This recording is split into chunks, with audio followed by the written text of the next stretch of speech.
Hello students, a very good evening to all of you. कि dear students, काफ़ी दिनों बाद आप आई थिंक ऑनलाइन मिल रहे हैं। जिवें कि तुहानू सब नूं पता है कि SBI क्लर्क का एक एग्जाम आ चुका है, ठीक है जी। और IBPS जो SBI क्लर्क का जो एग्ज़ाम है वो तुहानू पता है कि प्री एग्जाम पहला होएगा। और प्री एग्जाम के जो रीजनिंग का पैटर्न है वो की पैटर्न होंगे, अज आप उसके बारे मॉक टेस्ट करांगे। राइट, जिस तरह एग्जाम के क्वेश्चन आते हैं सेम उस तरह के करांगे, ठीक है।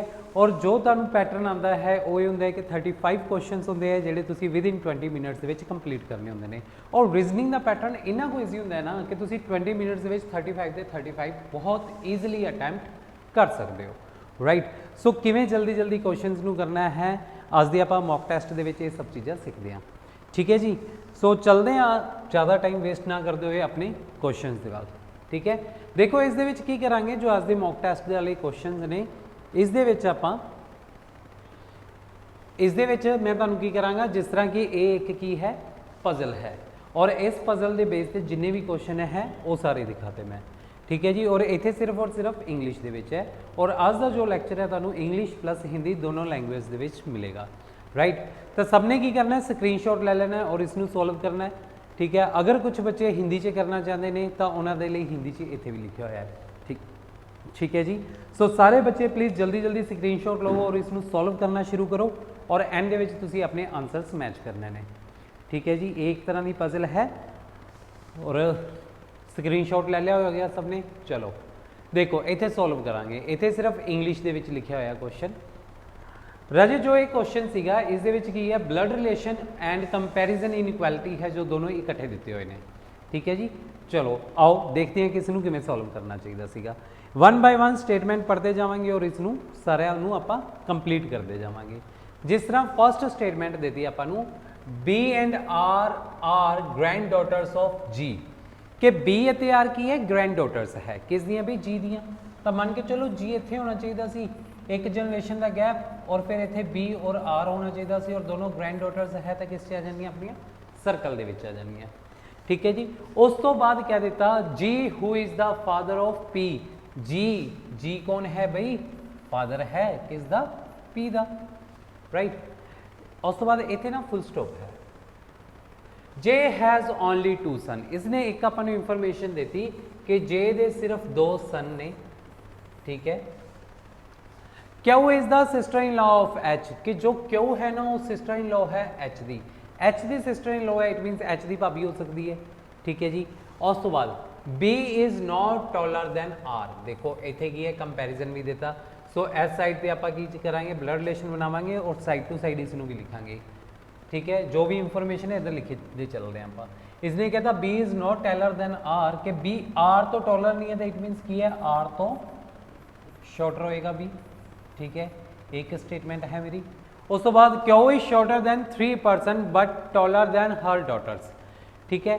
की कहता है कि जो Q है ना वो शॉर्टर है 3 पर्सन तो, और की है टॉलर है अपने किन्ने डॉटर्स नालों टॉलर है, ठीक है। तब मन के चलते हैं 1 2 एंड 3 पर्सन तो शॉर्टर कौन है, Q है। अगर इन्हां दे विच आपां एग्जांपल लांगे, लेकिन अपनी डॉटर्स नालों की है, अपनी डॉटर्स नालों की है भी टॉलर है, ठीक है जी। No males is shorter than females, मतलब जिन्ने भी मेल ने वो सारे की है बई टॉल होंगे सारियां फीमेल्स तो, ठीक है। ये भी एक इंफॉर्मेशन अपन देती। उस तो बाद देता है H is shorter than his brother and father, कि जो H है ना वो शॉर्टर है किस तो, ब्रदर नालों भी और फादर नालों भी, ठीक है। इसनू साइड पे लिख लांगे आपां कि जो H है शॉर्टर है अपने ब्रदर नाल भी और फादर नाल भी, ठीक है। उस तो बाद कहता देयर आर 2 मैरिड कपल्स, कि फैमिली दे विच की है 2 मैरिड कपल्स ने। The one who is the oldest person in the family is the tallest, कि जो सब तो ओल्डेस्ट पर्सन है वो की टॉलेस्ट है, इट मीनस इतने सब तो ओल्डेस्ट पर्सन आएगा, ओल्ड इतने सब तो ओल्ड पर्सन आएगा। R is not taller than her grandmother, R अपनी ग्रैंड मदर तो टॉलर नहीं है, मतलब अपनी आर है ना जो अपनी ग्रैंड मदर तो भी की है, इतने इज दी ग्रैंड मदर होगी, ठीक है। सो इन्ना क्वेश्चन करने तो बाद तुहानू लग रहा होगा पता नहीं कि सर ने इन्नी खिचड़ी बनाती, लेकिन हुण आपां देखते हैं इसनू किवें सॉल्व करना सी और कित्थों इसदे क्यू पॉइंट्स कित्थों लैणे सीगे, ठीक है जी।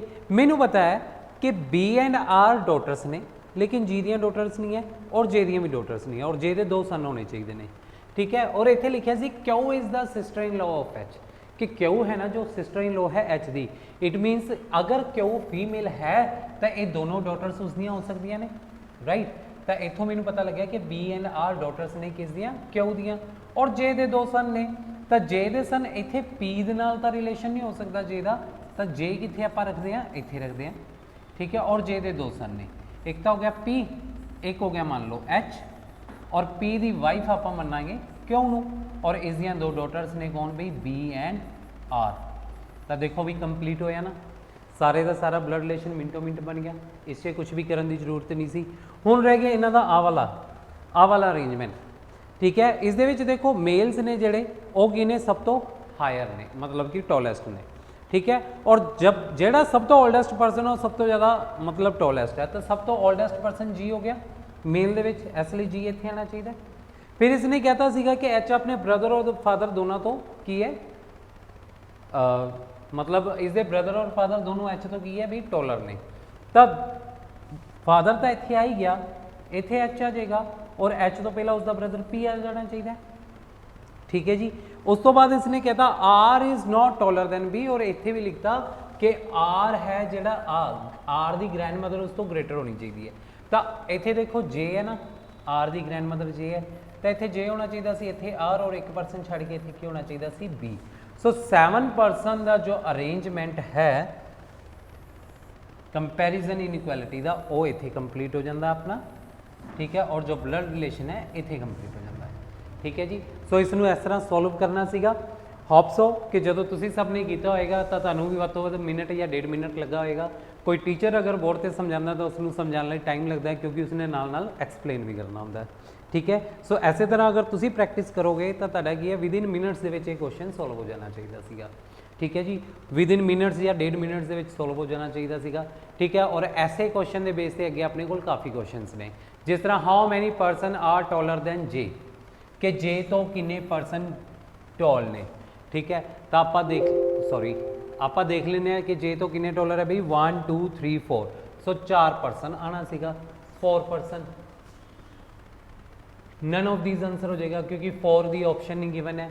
फिर अगला क्वेश्चन है who among the following is the mother of H, कि एच दी मदर कौन है। तो इत्थे देखो आप बनाया सीगा एच दी मदर कौन है भैया, जे है, ठीक है जी। सो एच दी मदर है जो आएगा अपना, अरे किधर गया, एच दी जो मदर आएगा जे, ठीक है। Who among the following is the shortest, सब तो शॉर्टेस्ट कौन है अगर तुसीं देखोगे तो उसदे विच बी आ रहा सीगा। How R is related to H, R की लगता है एच का, तो इधर देखो भाई जो आर है वो की लगता है एच दी भतीजी है, इट मीनस नीस है, ठीक है। सो आंसर आएगा is the niece. And third how is J related to G, कि जे की लगता है जी का वाइफ लगता है भाई सब तो ऊपर वाली जनरेशन सी, राइट। सो इस तरह इन्होंने क्वेश्चन के तुसीं आंसर देने सीगे। होप सो बहुत ईजी सीगा। चलते हैं नैक्सट क्वेश्चन दे विच। चलो अगला आ गया इनइक्वैलिटी। देखो एग्जाम दे विच इनइक्वैलिटी जरूर आ जाता है, और इनइक्वैलिटी एक इहो जिहा टॉपिक है जिस दे तुसीं answer without using pan and paper भी दे सकते हो, ठीक है। अगर तो सिंगल लाइन वाला है फिर तो तुहानूं कॉपी एंड पैन की जरूरत ही नहीं है। अगर अपनी जिस तरह ये सिंगल लाइन है, अगर कि सैमी कोलन वगैरह लगे होंगे ने फिर आपां नूं की है दिक्कत आती है, ठीक है। मे बी इत्थे सैमी कोलन हैगे ने बट शो नहीं हो रहे, ठीक है। आपां हुणे लिख देने इत्थे, इत्थे सैमीकोलन आना चाहिए है, उस तो बाद इत्थे सैमीकोलन आना चाहिए है, और इत्थे भी सैमीकोलन आना चाहिए, ठीक है जी। इत्थे सैमीकोलन ने, ठीक है। सो इनइक्वैलिटी का क्वेश्चन देखते हैं आप। इनइक्वैलिटी का अगर क्वेश्चन देखा जाए तुसीं करना सब स्टूडेंट्स ने यही है, जोड़े भी बच्चे इस सैशन में देखने की करन कि इस क्वेश्चन का स्क्रीनशॉट लैके या स्क्रीन में 1 मिनट के लिए रोक के सारे क्वेश्चन सॉल्व करो। और ये 5 क्वेश्चन है, सिर्फ 5 क्वेश्चन, तुहानूं इस दे विच वध तों वध 2 मिनट लगने चाहिए ने, ठीक है जी, वध तों वध 2 मिनट, ठीक है। चलो तुसीं सब ने चैक उदों करने हैं जो तुसीं सॉल्व करके देख चुके हो, ठीक है। चलो चैक करते हैं आप ये वाला स्टेटमेंट, ठीक है जी। आप देखना L is greater than N equal to O, तो S is less than N. ਤਾਂ ਆਪਾਂ ਕੀ ਕਰਾਂਗੇ ਬਈ, ਆਪਾਂ ਜਾਵਾਂਗੇ L ਤੋਂ ਜਾਣਾ ਹੈ O ਤੱਕ, ਤਾਂ L ਤੋਂ मैं जाऊँगा R और R तो मैं आ जाऊँगा O। ठीक है, इस कंडीशन ਦੇ ਵਿੱਚ ਇਹੀ ਚੈੱਕ ਕਰਾਂਗੇ ਨਾ। ਤਾਂ L ਤੋਂ अगर मैं R तक जाना तो L is greater then R बन रहा है। R तो अगर मैं O तक जाना तो R is less then O बन रहा है। ठीक है, इस कंडीशन 'ਚ फर्स्ट वाला गलत हो गया। ਇਸੇ तरह S ਤੋਂ N तक ਦਾ रिलेशन देखो, जिथे ग्रेटर एंड इक्वल दोनों के साइन दिते हैं ना, उसका मतलब की है ग्रेटर दैन एंड इक्वल है। ठीक है, समटाइम की है टाइपिंग 'ਚ मिस्टेक हो जाती है। ठीक है, इसलिए मैं दसदा जिथे दो सिंबल इकट्ठे दिते ने ग्रेटर दे नाल इक्वल या लैस दे नाल इक्वल, तो उत्थे समझो ग्रेटर दैन इक्वल और लैस दैन इक्वल है। ठीक है जी, अगला क्वेश्चन है एस तो सॉरी अगला कंक्लूजन है एस लैस दैन एन। आप जाना है एस तो एन तक, तो सिंपल जी गल है एस तो जाओ आर तो जाओ एन, और जिवें ही तुसी एस तो आर जाने की कोशिश करोगे तो एस इधर सिंबल है, इसका सिंबल इधर है। अगर इत्थे ही रिलेशन नहीं बनेगा तो अगे भी नहीं बनेगा, इसलिए ये भी गलत। सो सिक्स द आंसर आएगा option number 4, neither first nor second true. ठीक है जी, हुण अगला चेक करते हैं क्वेश्चन नंबर 7। ठीक है जी, जो ये स्टेटमेंट है ना, ये 7 और 8 दोनों के लिए आई थिंक। ठीक है, जो ये स्टेटमेंट है 7 और 8 दोनों क्वेश्चन के लिए। ठीक है जी, जिस तरह देखो इस दे विच जाना आपां एस तो लैके ए तक। ठीक है जी, एस तो जाना है ए तक, तो एस तो किवें जावांगे, एस तो बी जाने हाँ और बी तो जावांगे ए। बी और ए तो इक्वल ही है, मतलब अगर बी की जगह तो तुसी ए भी रख सकते सी। अगर बी और ए इक्वल है तो इसका मीनिंग की है ए की जगह पर आप बी और बी की जगह पर ए लिख लिया, और जिवें इसनूं लिखा इत्थे देखा एस इज़ ग्रेटर दैन ए, बिल्कुल सही हो गया। ठीक है, इस तरह टी तो अगर बी तक जाना है तो आ दो सिंबल कंपेयर करांगे, less than N equal compare करांगे तो की बनेगा, लेस दैन बनेगा। इट मीनस बी तो टी तक अगर इथों लैके इथों तक जाने हाँ, अपना की बनेगा B is less than T, और बी इत्थे लेस ही बन रहा है, ये भी बिल्कुल सही है। ठीक है, सो इसका आंसर बनेगा ऑप्शन 5, दोनों कंक्लूजन सही है। ठीक है, 8th नंबर क्वेश्चन। ठीक है, 8th नंबर क्वेश्चन भी ऐसे ही स्टेटमेंट चो चेक करना सी, चलो इसमें थोड़ा इरेज कर लेने आप। ठीक है जी, समझना ईजी हो जाएगा। हुण देखो 8 दे विच की है सी और ए का रिलेशन। ठीक है, सी तो ए जाना तो किवें जावांगे, सिंपली है ए तो जाओगे बी और बी तो आओगे सी। बी और ए तो इक्वल ही है, इत्थे ए रख लो, और अगर इत्थे अगर आप सी और ए नूं चेक करते हैं तो दोनों सिंबल के फेस ओपोजिट हो गए। अगर दोनों सिंबल के फेस ओपोजिट हो जाता इट मीनस नो रिलेशन, इसलिए हो गया गलत।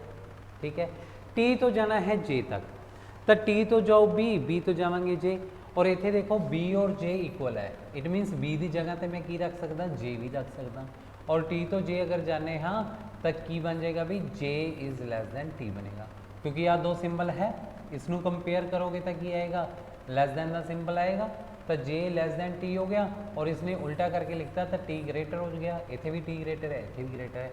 इट मीनस इसका आंसर आ गया ओनली सेकंड फॉलो।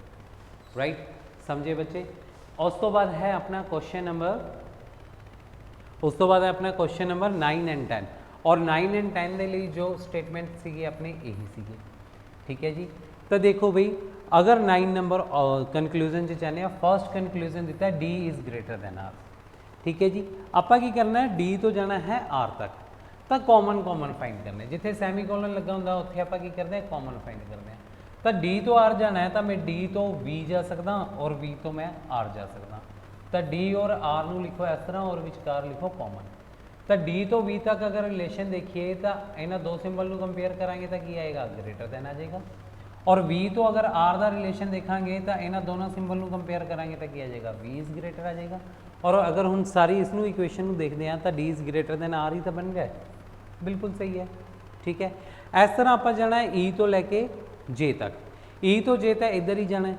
ठीक है, सैमीकोलन तो बाद वाला ही है सारा, इन्हीं इक्वेशन ही है ना ई तो जे ता, और इतने इन्हों के सिंबल चेंज है, इट मीनस नो रिलेशन, ए नहीं बनेगा, इसलिए इतने आंसर आ जाएगा ओनली फर्स्ट फॉलो।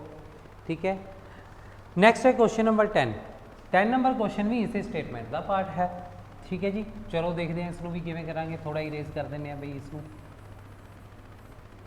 इसनों इरेज कर दें, समझना ईजी हो जाएगा। ठीक है जी, इसका ये सही सी, ये गलत है सेकंड। ठीक है, इतने लगे सैमीकोलन। हुण आप जाना है जे तो लैके वी तक। ठीक है, तो सेम वही गल है, जे तो लैके वी तक जाओगे तो symbol change no relation, it means गलत। उस तो बाद जाना U तो लैके E तक, ठीक है। देखो E और V दोनों इक्वल है, तब V की जगह पर मैं इतने E नूं रख सकदा और जे भी रखांगा U ग्रेटर दैन E हो जाएगा, ये बिल्कुल सही है। तो इसका आंसर क्या आ जाएगा, ओनली सेकंड फोलो, ठीक है जी, समझ गए।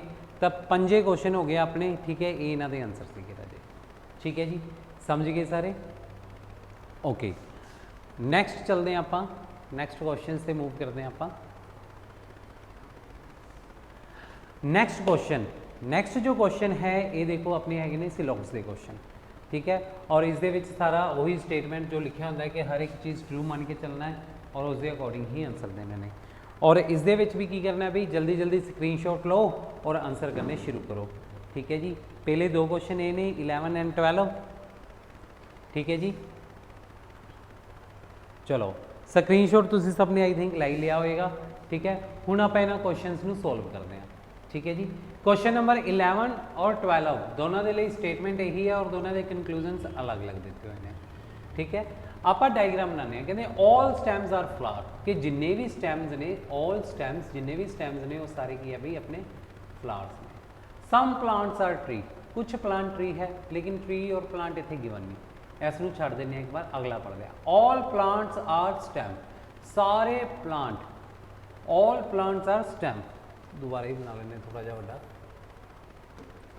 पहली स्टेटमेंट सी भी अपनी ऑल स्टैम्स आर फ्लावर्स, फिर कहता कि ऑल प्लांट्स आर स्टेम, सारे प्लांट स्टेम के अंदर है, और फिर कहता सम प्लांट्स आर ट्री, तो सम प्लांट्स आर ट्री, तो ट्री का कुछ पार्ट की है प्लांट्स के अंदर करता आप, ठीक है जी। डायग्राम बन गया। हुण 11 के कंक्लूजन चेक करते हैं, कहते all stem being trees a possibility, कि सारे स्टेम के ट्री होने की संभावना है, हाँ जी भी सारे स्टेम ट्री के अंदर जा ही सकते हैं, बिल्कुल सही है। फिर कहते ऑल प्लांट्स आर फ्लावर्स, कि सारे प्लांट्स फ्लावर है, ये भी बिल्कुल सही है, क्योंकि फ्लावर के अंदर स्टेम है, स्टेम के अंदर प्लांट है, it means all plants are flowers. तो 11 का आंसर आ जाएगा बोथ फॉलो, ठीक है। आंसर इस दे अकॉर्डिंग करने होंगे ने तुसीं, ठीक है, दोनों ठीक है। तो उसने कहता if both conclusion follow first and second, तो आंसर करांगे 5 टिक, तो 5th पे ऑप्शन टिक करांगे। क्वेश्चन नंबर 12 के कंक्लूजन देखो, कहना ऑल प्लांट्स आर फ्लावर्स, सारे प्लांट फ्लावर्स है, बिल्कुल सही। सम ट्रीज आर प्लांट, कुछ ट्री प्लांट है, बिल्कुल सही। ये भी दोनों की हो गए अपने भी सही हो गए, और इसका भी आंसर की करांगे आप ऑप्शन नंबर 5 टिक करांगे, राइट बच्चे। चलो नैक्सट चलते हैं आप। अगले भी क्वेश्चन सिलॉग्स के है, जल्दी जल्दी इन्हों का भी स्क्रीनशॉट लो या स्क्रीन में रोक के सॉल्व करना शुरू करो, और फिर तुसी की है इसके आंसर चेक करने ने बाद में, ठीक है जी। चलो आई थिंक स्क्रीनशॉट तुसी लाई लिया होना सबने, करते हैं आप स्टार्ट। क्वेश्चन है कहना some trains are jet, some trains, कुछ ट्रेन्स की है भैया जेट है। नो बस इज ट्रेन, कोई भी बस ट्रेन नहीं है। उसके बाद ऑल जेट्स आर स्कूटर, सारे जेट की है भाई स्कूटर है। हम 13 तो लैके 15 तक यही कंक्लूजन है, 13 तो लैके 14 तक, सॉरी 13 एंड 14 के कंक्लूजन यही है। कहने फर्स्ट कंक्लूजन 13 का, at least some jets are not bus, कहने कुछ जेट है जो बस नहीं है, ये बिल्कुल सही है, क्योंकि जेट का जो पार्ट ट्रेन को लो कभी भी बस नहीं हो सकता, that's why first is correct. Second है नो ट्रेन इज बस, कोई भी ट्रेन बस नहीं है, ये भी बिल्कुल सही है। सो इसका आंसर भी की करेंगे ठीक, both follow first and second. 14th they conclusion देखने शुरू करते हैं। हाँ, पहला कंक्लूजन है सम जेट्स आर नॉट ट्रेन, कुछ जेट ट्रेन नहीं है, लेकिन मैनू तो कुछ जेट ट्रेन दिख ही रही है, इसलिए मैं नोट के नाल नहीं जाऊँगा, ये गलत हो गया। फिर है at least some trains are scooter, घट्टो घट कुछ ट्रेन स्कूटर है, बिल्कुल ट्रेन का कुछ पार्ट स्कूटर ने ऑक्यूपाई किया है, इसलिए ये सही है। और 14 का आंसर आ जाएगा ओनली फर्स्ट फॉलो, ठीक है। हुण है क्वेश्चन नंबर 15 अपना, इस कहता no paper is page, statement अलग है, वैन डायग्राम नवा बनाने हैं। कहते नो पेपर इज पेज, कोई भी पेपर पेज नहीं है, ठीक है जी। नो पेन इज पेज, कोई भी पेन पेज नहीं है, ठीक है जी। सम पेंसिल्स आर पेपर, कुछ पेंसिल्स पेपर है, ठीक है जी। ये हो गया वैन डायग्राम इसका, ठीक है। हुण इसके कंक्लूजनस पूछे जा रहे हैं, केड़ी केड़ी कंक्लूजन है भी देखो। कहते नो पेपर इज़ पेन, कोई भी पेपर पेन नहीं है। भी पेपर इत्थे है पेन इत्थे है, दोनों के बन गया LOC, मतलब कि लाइन ऑफ कन्फ्यूजन, क्योंकि पेपर और पेन के की रिलेशन है आपको एग्जैक्ट नहीं पता, इसलिए आप डायरैक्ट नहीं दस सकते, ये गलत है। अगला आ गया at least some pencils are not page, कहना घट्टो घट्ट कुछ पेंसिल पेज नहीं है। तो देखो पेंसिल का जो पार्ट पेपर कोल है वो कदे भी पेज नहीं हो सकता, ठीक है, इसलिए ये सही हो गया, ठीक है। इसने बोले ना at least some pencils are not page, तो पेंसिल का जो पार्ट पेपर कोल है वो कदे भी पेज से नहीं जा सकता, ठीक है जी, इसलिए सेकंड वन इज करेक्ट। सो इसका आंसर आ जाएगा ओनली सेकंड फॉलो, ठीक है जी, इसका आंसर ये आ जाएगा, ठीक है बच्चे। सो सिलॉग्स भी हो गया अपना, जल्दी जल्दी मूव करते हैं हाँ नेक्स्ट क्वेश्चन पे। अगला क्वेश्चन, अगला जो क्वेश्चन है देखो राजे, अगला जो क्वेश्चन है इस दे भी इस तरह एक पजल है जिसमें मैं 5 क्वेश्चन अलग तो तुहानूं दे दिते हैं, ठीक है। तुसीं स्क्रीनशॉट ले सकते हो, अगर स्क्रीनशॉट इत्थों नहीं लेना चाहते तो इत्थों ले सकते हो, जिस दे विच की है इंग्लिश के नाल क्वेश्चन तुहानूं हिंदी दे विच भी गिवन है, ठीक है बच्चे। होप्सो स्क्रीनशॉट ले लिया होना है, और स्क्रीनशॉट लैन तो बाद तुसीं सबने सोल्व भी करना है, ठीक है जी, सोल्व करके इसके आंसर करने शुरू करने हैं। सो आई थिंक बच्चों ने ट्राई कर लिया होगा, हम चलते हैं आप सोल्व करते हैं इस क्वेश्चन को। क्वेश्चन की है इंग्लिश के है जो आप सोल्व करते हैं। क्वेश्चन की कहना 8 पर्सन ने ABCDEFG and H are sitting in a straight line, और ये 8 के 8 पर्सन की है एक स्ट्रेट लाइन के बैठते हैं, और सब का फेस की है बई and facing south but not necessarily in the same order, कि सब का फेस किधर है साउथ वाला है। तो तुम्हें याद होना है कि जो पर्सन साउथ फेसिंग होंगे तो इसका लैफ्ट तुहाडे ओपोजिट होंगे और इसका राइट भी तुहाडे ओपोजिट होंगे। इट मीनस जो तुहाडा लैफ्ट साइड है इसकी राइट साइड होएगी, और जो तुहाडी राइट साइड है इसकी लैफ्ट साइड होएगी, ठीक है जी। ये क्वेश्चन तक इन्ना तो क्लीयर ही है ना सबनों, ठीक है। सो मेन क्वेश्चन अपना स्टार्ट होंगे इत्थे, कहना G does not seat an extreme end of the line, G does not sit at any end of line, मतलब कि जो G है ना G ये किसी भी एंड के उत्ते नहीं बैठता। देखो पजल सॉल्व करने का एक बेस्ट वे है कि जो भी इंफॉर्मेशन तुम पढ़ते जा रहे हो ना इसमें साइड बाय साइड लिखते जाओ, और बाद में सारी इंफॉर्मेशन के लिंक निकाल के इसमें जल्दी जल्दी मर्ज कर देना होंगे, पजल सॉल्व हो जाती है, राइट। चलो सो स्टार्ट करते हैं। हाँ कहते G does not sit at any ends of the line, B sit second to the right of D, D दे सेकंड राइट से कौन बैठता है भाई B बैठता है, तो इसमें लिखांगे D, तो D का सेकंड राइट इधर आएगा, इतने बैठता है B, ठीक है। H sits third to the second to the left of F, F दे सेकंड लेफ्ट से H बैठता है, अगर F इतने है तो सेकंड लेफ्ट इधर जाएगा और इतने आ जाएगा अपना H, ठीक है जी। उस तो बाद A sits third to the left of C, C दे थर्ड लेफ्ट से, मान के चलो C है is the third left, first second third, इतने कौन आता है A आता है, and second to the right of E, and word लगा है तो किस दे बारे गल है A दे बारे गल है, क्योंकि अगर इतने हु लगा होंदा तो C बारे गल होंदी, लेकिन एंड लगा तो इट मीनस फर्स्ट पर्सन बारे गल है A बारे, A second to the right of E, E दे सेकंड राइट से कौन है भैया A है, ठीक है। और so B is not an immediate neighbour of A, ठीक है, कि B और A इकट्ठे नहीं बैठते, ठीक है जी। इन्हीं को इंफॉर्मेशन मिली, और सब इंफॉर्मेशन के सब तो ज़्यादा पार्ट आपको मिला इतने, ठीक है। सो इतों इसमें बनाना शुरू करते हैं आप देता एक C, एक दो छड़ के इतने A और एक छड़ के इतने E, राइट। आपको पता है कि A दे नाल B नहीं बैठता, ठीक है। दूसरा आप जाने इतने कि A दे नाल B नहीं बैठता, इट मीनस B अपना इतने भी नहीं आता और B इतने भी नहीं आता, और मैंने पता है B एक परसन छड़ के D एक परसन छड़ के मेरा की आना चाहिए सी भी B आना चाहिए सीगा, ठीक है। और उस तो बाद अपना F और H दे विच भी एक दा ही रिलेशन है, ठीक है। और टोटल परसन किन्ने ने 8 परसन ने, तो किन्ने परसन बैठ गए थे 1 2 3 4 5 6 परसन बैठ गए, सिर्फ 2 परसन बचते हैं, ठीक है। तो पॉसिबिलिटी की होंगी है कि एक हो सकता है दोनों परसन इधर हो सकता है दोनों परसन इधर हो, या हो सकता है एक परसन इधर हो या एक परसन इधर हो, तो इस तरह ने 3 पॉसिबिलिटीज़ बनती हैं, ठीक है। चलो मैं तीनों ड्रॉ ही कर देना, ठीक है। C A ਉੱਥੇ ਨਾ ਤੁਸੀਂ एग्जाम ਦੇ ਵਿੱਚ ਬੈਠੇ ਸੋਚਦੇ ਨਹੀਂ ਰਹਿਣਾ, ਅਗਰ ਤੁਹਾਡੇ ਕੋਲ ਕੋਈ ਵੀ ਪੋਸੀਬਿਲਿਟੀ ਬਣ ਰਹੀ ਹੈ ਤਾਂ ਉਸ ਨੂੰ ਜਲਦੀ ਜਲਦੀ ਬਣਾ ਲੈਣਾ ਹੈ। ਠੀਕ ਹੈ, ਇਸ ਦੇ ਵਿੱਚ ਉਹ ਹੈ ਕਿ ਇੱਕ ਪਰਸਨ ਮੰਨ ਲੈਂਦੇ ਇੱਧਰ, ਇੱਕ ਪਰਸਨ ਇੱਧਰ, 8 ਪਰਸਨ ਹੋ ਗਏ। ਇਸ ਦੇ ਵਿੱਚ ਦੋਨੋਂ ਪਰਸਨ ਇੱਧਰ ਲੈ ਕੇ ਚੱਲਦੇ ਆ, ਇਸ ਦੇ ਵਿੱਚ ਦੋਨੋਂ ਪਰਸਨ ਇਸ ਸਾਈਡ ਲੈ ਕੇ ਚੱਲਦੇ ਆ। ਠੀਕ ਹੈ ਜੀ, ਤਿੰਨਾਂ ਕੇਸਸ ਦੇ ਵਿੱਚ 8-8 ਪਰਸਨ ਹੋ ਗਏ। ਇਹਨਾਂ ਤਿੰਨਾਂ ਚੋਂ ਇੱਕ ਕੇਸ ਸਹੀ ਬਣੇਗਾ, ਇੱਕ ਆਪਣੇ ਆਪ ਗਲਤ ਹੋ ਜਾਏਗਾ। ਠੀਕ ਹੈ ਜੀ, ਹੁਣ ਮੈਨੂੰ ਪਤਾ ਹੈ ਬੀ ਇੱਥੇ ਨਹੀਂ ਬੈਠਦਾ, ਬੀ ਇੱਥੇ ਨਹੀਂ ਬੈਠਦਾ। ਠੀਕ ਹੈ, ए ਦਾ ਨੇਬਰ ਨਹੀਂ ਹੈ ਨਾ ਬੀ, ਨਾ ਤਾਂ ਬੀ ਇੱਥੇ ਬੈਠਦਾ ਨਾ ਬੀ ਇੱਥੇ ਬੈਠਦਾ। ਅਗਰ ਬੀ ਨੂੰ ਇੱਥੇ ਬਿਠਾਉਂਦੇ ਆ ਤਾਂ ਇੱਕ ਪਰਸਨ ਛੱਡ ਕੇ ਡੀ ਆਉਣਾ ਚਾਹੀਦਾ। ਠੀਕ ਹੈ, ਫਿਰ ਮੈਨੂੰ ਪਤਾ ਹੈ ਕਿ ਐਫ ਔਰ ਐਚ ਦੇ ਵਿੱਚ ਵੀ ਇੱਕ ਦਾ ਗੈਪ ਹੈ। ਐਫ ਔਰ ਐਚ ਦੇ ਵਿੱਚ ਇੱਕ ਦਾ ਗੈਪ ਸਿਰਫ ਇੱਥੇ ਦਿਖਦਾ ਹੈ, ਤਾਂ ਜੀ ਆ ਜਾਏਗਾ ਇੱਥੇ। ਲੇਕਿਨ ਉਸਨੇ ਬੋਲਿਆ ਜੀ ਐਂਡ ਤੇ ਨਹੀਂ ਬੈਠਦਾ, ਇਸ ਵਜ੍ਹਾ ਕਰਕੇ ਆਹ ਵਾਲਾ ਕੇਸ ਆਪਣਾ ਗਲਤ ਹੋ ਗਿਆ। ਰਾइट, ऐसे तरह हूँ इस चेक करते हैं। सेम केस अगर दो साइड इधर लिया है तो दो साइड इधर लिया तो सेम ही केस बनेगा। इसलिए पॉसिबिलिटी किसकी ज़्यादा है, इसके सही होने की पॉसिबिलिटी ज़्यादा है।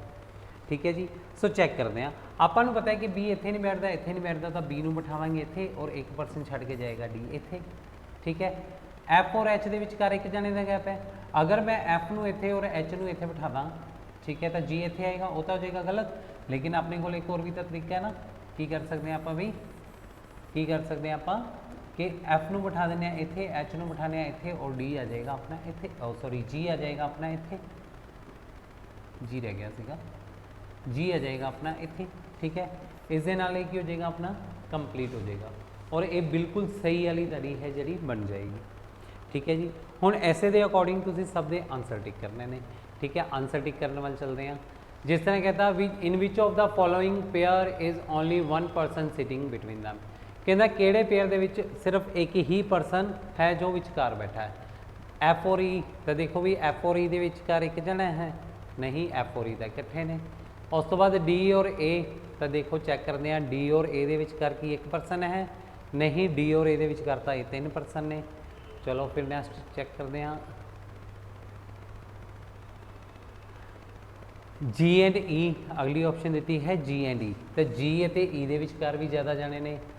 फिर दोबारा चेक कर लेने आप एच एंड बी, तो देखो एच और बी, एच इत्थे और बी इत्थे है भी, इस तरह की कोई ऑप्शन नहीं आ रही। ठीक है, हर एक दे विच ज़्यादा ही परसन बैठे तो आंसर नन ऑफ दीज हो जाना चाहिए। ठीक है जी, उस तो बाद कहते who among the following sits third to the right of E दे थर्ड राइट से कौन बैठा, सॉरी ई दे थर्ड राइट, तो ई दा थर्ड राइट इधर जाना चाहिए, फर्स्ट सैकेंड थर्ड, आंसर किया जाएगा जी। सो किस ते टिक करांगे भाई, जी ते टिक करांगे, फर्स्ट ऑप्शन आंसर हो गया। कहना what is the position of G with respect to A they according G की पोजीशन की है। ठीक है जी, सो ए दे अकॉर्डिंग जी की पोजीशन देखा जाए तो बिल्कुल इमीजिएट किधर बैठा है, राइट बैठा है।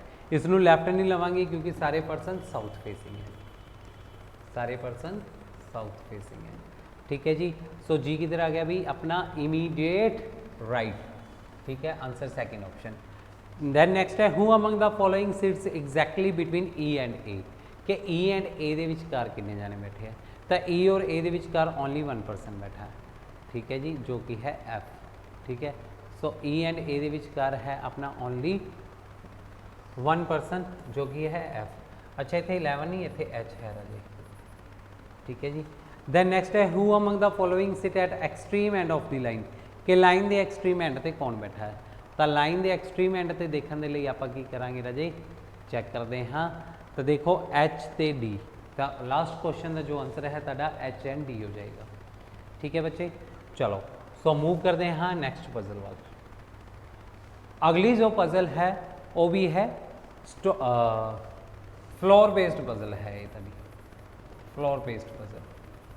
ठीक है, तो सारे बच्चे जल्दी जल्दी स्क्रीनशॉट लो और सॉल्व करना शुरू करो। क्वेश्चन है कि देयर आर 7 फ्रेंड्स, ए तो लैके जी तक 7 फ्रेंड्स दिते ने जो कि करते हैं एक 7 स्टोर बिल्डिंग करेंगे ने। ठीक है, और अगे दी है ना सब दे बारे इंफॉर्मेशन। सो सारे जल्दी जल्दी ट्राई करो। अगर हिंदी वाले स्टूडेंट्स हैं देख रहे हैं तो वो इस तो ट्राई कर सकते हैं। ठीक है जी, वो इस तो ट्राई कर सकते हैं क्वेश्चन में। ठीक है, सो आई थिंक तुसी स्क्रीनशॉट लैके क्वेश्चन सॉल्व कर ही लिया होगा। हुण आप इसनूं डिस्कस करते हैं कि किवें करना चाहिए सी, वो करते हैं आप नैक्सट स्लाइड पे। देखो इस दे विच की कहता आपां नूं, कहंदे 7 फ्रेंड्स है और 7 स्टोर बिल्डिंग ते रहिंदे ने। ਤਾਂ ਆਪਾਂ ਨੂੰ ਪਤਾ ਸਟੋਰ ਵਾਲਾ ਕੁਐਸਚਨ ਹਮੇਸ਼ਾ ਆਪਾਂ ਹੀ ਕਰਦੇ ਹਾਂ 7 6 5 4 3 2 ਐਂਡ 1। ਪੇਪਰ ਦੇ ਵਿੱਚ ਵੀ ਤੁਹਾਡੇ ਕੋਲ ਪਲੇਨ ਪੇਜ ਹੁੰਦਾ ਤਾਂ ਪਲੀਜ਼ ਪਲੇਨ ਪੇਜ ਤੇ ਲਾਈਨਸ ਲਗਾ ਲਿਆ ਕਰੋ, ਡਾਟਾ ਲਿਖਣਾ ਈਜ਼ੀ ਹੋ ਜਾਂਦਾ ਹੈ, ਕਿਉਂਕਿ ਤੁਸੀਂ ਲਾਈਨਾਂ ਵਾਲੀ ਕਾਪੀ ਤੇ ਪ੍ਰੈਕਟਿਸ ਕਰਦੇ ਹੋ ਤੇ ਉੱਥੇ ਜਾ ਕੇ ਸਹੀ ਲਿਖਿਆ ਨਹੀਂ ਜਾਂਦਾ ਕਈ ਬੱਚਿਆਂ ਤੋਂ। ਤਾਂ ਕੀ ਕਰਨਾ ਹੈ, ਪੇਪਰ ਦੇ ਉੱਤੇ ਲਾਈਨਿੰਗ ਲਗਾ ਲੈਣੀ ਹੈ। ਠੀਕ ਹੈ, ਹੁਣ ਇਸ ਦਾ ਕੁਐਸਚਨ ਆਪਣਾ ਇੱਥੋਂ ਸਟਾਰਟ ਹੋ ਜਾਂਦਾ ਹੈ। ਕਹਿੰਦਾ C lives neither on the floor above E nor on odd number floor. ਕਹਿੰਦਾ ਜੋ C ਹੈ ਨਾ ਤਾਂ ਅਬਵ ਰਹਿੰਦਾ ਹੈ E ਦੇ ਔਰ ਨਾ ਹੀ ਔਡ ਨੰਬਰ ਫਲੋਰ ਤੇ ਰਹਿੰਦਾ ਹੈ। मतलब C जिथे भी है वो E ਦੇ ਅਬਵ ਨਹੀਂ, E ਦੇ ਨੀਚੇ ਹੀ ਰਹੇਗਾ ਔਰ ਔਡ ਨੰਬਰ ਨਹੀਂ, ਈਵਨ ਨੰਬਰ मतलब 2 4 या 6 ਦੇ ਉੱਤੇ ਰਹੇਗਾ। ठीक है, ये एक इंफॉर्मेशन है।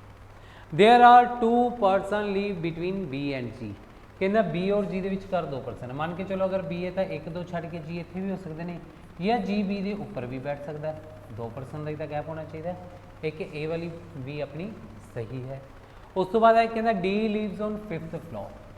जो D है 5th नंबर फ्लोर पे बैठा है। अगर 5th पे बैठा है तो डायरैक्ट इंफॉर्मेशन है इतने पुट करते हैं। ठीक है कि D बैठा है अपना 5th नंबर फ्लोर पे। ठीक है जी, इतने एक लाइन लगा लो चाहे तुसी। ठीक है, उस तो बाद कहता B leaves on odd number floor कि जो अपना B है ना, B ये ऑड नंबर फ्लोर मतलब कि 1 3 5 या 7 पे रहता है। ठीक है जी, उस तो बाद कहता there is only 1 person between E and F कि E और F ਦੇ ਵਿਚਕਾਰ ਇੱਕ ਹੀ ਪਰਸਨ ਦਾ ਗੈਪ ਹੈ। ਅਗਰ E ਇੱਥੇ ਹੈ ਤਾਂ F ਨੀਚੇ ਹੋ ਸਕਦਾ ਇੱਕ ਨੂੰ ਛੱਡ ਕੇ, ਔਰ E ਇੱਥੇ ਹੈ ਤਾਂ F ਉੱਪਰ ਵੀ ਹੋ ਸਕਦਾ ਇੱਕ ਨੂੰ ਛੱਡ ਕੇ। ਠੀਕ ਹੈ ਜੀ, ਦੇਖੋ ਹੁਣ ਇਥੋਂ ਅਗਰ ਆਪਾਂ ਕੁਐਸਚਨ ਨੂੰ ਸੋਲਵ ਕਰੀਏ ਤਾਂ ਸਭ ਤੋਂ ਜ਼ਿਆਦਾ ਇਨਫੋਰਮੇਸ਼ਨ ਕਿੱਥੋਂ ਮਿਲਦੀ ਹੈ, ਆਪਾਂ ਇਹ ਚੈੱਕ ਕਰਦੇ ਹਾਂ। ਠੀਕ ਹੈ, D ਤਾਂ ਬੈਠਾ ਹੀ ਹੈ। ਉਸ ਤੋਂ ਬਾਅਦ ਹੈ ਆਪਾਂ ਲੈ ਕੇ ਚੱਲਦੇ ਹਾਂ B और G ਤੇ, ਕਿਉਂਕਿ ਇਸਨੇ कहता कि B अपना ऑड नंबर फ्लोर ਤੇ ਬੈਠਦਾ ਹੈ ਤਾਂ ਉਹ 5 ਤੇ ਤਾਂ ਬੈਠੇਗਾ ਨਹੀਂ। ठीक है, 5 ਤੇ ਤਾਂ ਬੈਠੇਗਾ ਨਹੀਂ। ਸੋ ਇੱਥੇ ਪੋਸੀਬਿਲਿਟੀ ਕੀ ਬਣੀ, ਜਾਂ ਤਾਂ 7 ਤੇ ਬੈਠਦਾ ਹੈ ਜਾਂ 3 ਤੇ ਜਾਂ 1 ਤੇ। ਇਸ ਤਰ੍ਹਾਂ ਕਰਦੇ ਹਾਂ, ਜਲਦੀ ਕੁਐਸਚਨ ਕਰਨਾ ਤਾਂ ਸਾਰੀਆਂ ਪੋਸੀਬਿਲਿਟੀਜ਼ ਲੈ ਲੈਂਦੇ ਹਾਂ। B ਇੱਕ ਇੱਥੇ ਲੈ ਲੈਂਦੇ ਹਾਂ, ਫਿਰ D ਤਾਂ 5th ਤੇ ਹੈ, ਦੂਸਰਾ ਲੈ ਲੈਂਦੇ ਹਾਂ 3 ਤੇ B। ਠੀਕ ਹੈ, D ਤਾਂ 5th ਤੇ ਰਹੇਗਾ ਔਰ ਇੱਕ B ਨੂੰ ਲੈ ਲੈਂਦੇ ਹਾਂ ਇੱਥੇ। ਠੀਕ ਹੈ, ਉਸ ਤੋਂ ਬਾਅਦ B ਔਰ G ਦੇ ਵਿਚਕਾਰ 2 ਪਰਸਨਸ ਦਾ ਗੈਪ ਹੈ ਤਾਂ ਇੱਥੋਂ ਕੀ ਦੇਖ ਸਕਦੇ ਆਪਾਂ, B ਤੋਂ ਅਗਰ 1 2 ਛੱਡ ਕੇ ਜਾਂਦੇ ਹਾਂ ਉੱਪਰ G ਆ ਜਾਏਗਾ, ਔਰ ਇੱਥੇ ਅਗਰ ਚੈੱਕ ਕਰੀਏ 1 2 ਕਰੀਏ ਤਾਂ G ਇੱਥੇ ਆ ਜਾਏਗਾ। ठीक है, इस तरह 3 पॉसिबिलिटी से तुसी क्वेश्चन सॉल्व करना है। ठीक है, क्योंकि पेपर के सारे ही क्वेश्चन सिंगल पॉसिबिलिटीज़ से कदे भी सॉल्व नहीं होंगे। ठीक है, मोस्टली यहो जे क्वेश्चन आते हैं जिस 2 या 3 पॉसिबिलिटीज़ साड़ियाँ बन जांदियां ने। ठीक है, हुण अगला है अपना कहते कि जो E है C है अपना ईवन नंबर फ्लोर से रहना मतलब 2 4 या 6 से। अगर मैं इत्थे देखा कि अगर मैं C ਨੂੰ ਇੱਥੇ ਬਿਠਾ ਦੇਣਾ ਤਾਂ C ਦੇ ਉੱਪਰ ਤਾਂ E ਹੋਣਾ ਜ਼ਰੂਰੀ ਸੀ, ਤਾਂ C 6 ਤੇ ਤਾਂ ਬੈਠ ਨਹੀਂ ਸਕਦਾ। C 4 ਆਕੂਪਾਈ ਆਲਰੇਡੀ ਹੈ ਤਾਂ C ਇੱਥੇ ਆ ਜਾਏਗਾ। ਠੀਕ ਹੈ ਜੀ, ਹੁਣ ਸੈਕਿੰਡ ਵਾਲੇ ਕੇਸ ਦੇ ਵਿੱਚ ਵੀ ਇਹੀ ਹੈ। ਅਗਰ C ਨੂੰ ਇੱਥੇ ਬਿਠਾ ਦਿੰਦੇ ਆ, ਮੰਨ ਕੇ ਚਲੋ C ਨੂੰ ਇੱਥੇ ਬਿਠਾਵਾਂਗੇ ਜਾਂ ਫਿਰ ਇੱਥੇ ਬਿਠਾਵਾਂਗੇ। ਅਗਰ C ਨੂੰ ਇੱਥੇ ਬਿਠਾਤਾ, ਠੀਕ ਹੈ, ਤਾਂ ਇਸ ਦੇ ਉੱਪਰ E ਔਰ E ਔਰ F 'ਚ ਇੱਕ ਦਾ ਗੈਪ ਹੋਣਾ ਚਾਹੀਦਾ ਸੀ, ਪੋਸੀਬਲ ਨਹੀਂ, ਇਸ ਲਈ C ਇੱਥੇ ਨਹੀਂ ਆਏਗਾ। अगर C इत्थे बिठाता तो C के उपर E होना चाहिए सी, E दे नाल फिर किते F नहीं बनना। इसलिए आह वाला केस तो मेरा टोटली गलत हो गया, इसको तो छड्ड ही दो। ठीक है, इस तरह C देखते हैं इत्थे, अगर C इत्थे बिठाता तो E उपर बिठाना पेगा, E और F दे विच फिर गैप नहीं बचता। ठीक है, इत्थे भी C लैके चलते हैं आप सैकेंड पे। C के उपर E होना चाहिए, मान के चलो अगर इत्थे E है तो E के उपर F का गैप होना जरूरी सीगा। ठीक है जी, ओके। उस तो बाद अपना सॉरी ये B और G का गैप नहीं बनाया है ना, आप B तो 2 पर्सन का गैप भी तो होना जरूरी सी। अरे इधर आई गैप ना, B और D इत्थे है, B तो 1 2 छड़ के इत्थे तो G है, C नूं बिठावांगे इत्थे। ठीक है, C के उपर किते ना किते E आना चाहिए। अगर E नूं इत्थे बिठाना तो 1 छड़ के F का गैप नहीं बनना किते भी, अगर E इत्थे बिठाने तो भी F का गैप नहीं बनना, इसलिए ये पॉसिबिलिटी भी मेरी गलत है। ठीक है जी, हुण देखो E और F के विचकार एक का गैप होना चाहिए सी और E आना उपर चाहिए सी, C दे E इत्थे आ जाएगा, F इत्थे आ जाएगा और एक पर्सन बच गया, अपना कौन बच गया भाई A, उसका आंसर आ गया इत्थे। ठीक है जी, समझे। तो इस तरह तुसी पॉसिबिलिटीज़ सारियां चैक करनियां और आंसर टिक कर देने ने जल्दी जल्दी। ठीक है, जो तुसी एग्जाम के ऐसे ही क्वेश्चन बनाओगे तो बहुत बहुत जल्दी बन जाएगा। ठीक है, सो इस तरह के इसके क्वेश्चन ने कहता who among the following leaves on the top most floor. ਤਾਂ ਟੌਪ ਤੇ ਕੌਣ ਰਹਿੰਦਾ ਬਈ ਦੇਖੋ ਬੀ ਰਹਿੰਦਾ ਠੀਕ ਹੈ ਤਾਂ ਆਨਸਰ ਕੀ ਆ ਜਾਏਗਾ ਬਈ ਇਸ ਦਾ ਬੀ ਆ ਜਾਏਗਾ ਕਹਿੰਦਾ how many person are there between A and G ਕਿ ਏ ਐਂਡ ਜੀ ਦੇ ਵਿਚਕਾਰ ਕਿੰਨੇ ਜਾਣੇ ਆ ਤਾਂ ਏ ਇੱਥੇ ਹੈ ਜੀ ਇੱਥੇ ਹੈ ਕਿੰਨੇ ਜਾਣੇ ਆ ਵਿਚਕਾਰ ਓਨਲੀ ਡੀ ਹੈ ਸੋ ਕੀ ਆ ਜਾਏਗਾ 1 person only 1 person F lives on which of the following floors कि F ਕਿਹੜੇ ਫਲੋਰ ਤੇ ਰਹਿੰਦਾ ਚਲੋ ਚੈੱਕ ਕਰਦੇ ਹਾਂ ਬਈ F ਰਹਿੰਦਾ ਹੈ ਮੇਰਾ ਫਰਸਟ ਫਲੋਰ ਤੇ ਠੀਕ ਹੈ ਸੋ ਆਨਸਰ ਆ ਜਾਏਗਾ ਇਸ ਦਾ फर्स्ट फ्लोर ठीक है अगला क्वेश्चन है how many persons are there between C and A कि सी ਅਤੇ ए ਦੇ ਵਿਚਕਾਰ ਤਾਂ ਇੱਥੇ C ਹੈ ਔਰ ਇੱਥੇ A ਹੈ ਵਿਚਕਾਰ ਕਿੰਨੇ ਹੋ ਗਏ 1 2 3 ਸੋ 3 ਪੀਪਲ ठीक है जी कितने पर्सन आ जाएंगे भाई 3 पर्सन है सो ऑप्शन 4 अगला क्वेश्चन है who among the following lives on the second floor कि सेकंड फ्लोर ਤੇ ਕੌਣ ਰਹਿੰਦਾ ਸੋ आई थिंक C ਰਹਿੰਦਾ ਸੀਗਾ सेकंड फ्लोर ਤੇ देखो सेकंड फ्लोर ਤੇ ਕੌਣ ਰਹਿੰਦਾ C ਰਹਿੰਦਾ सो आंसर आ जाएगा ऑप्शन सी तो इससे टिक कर दो हो गया भी कंप्लीट ठीक है बच्चे चलो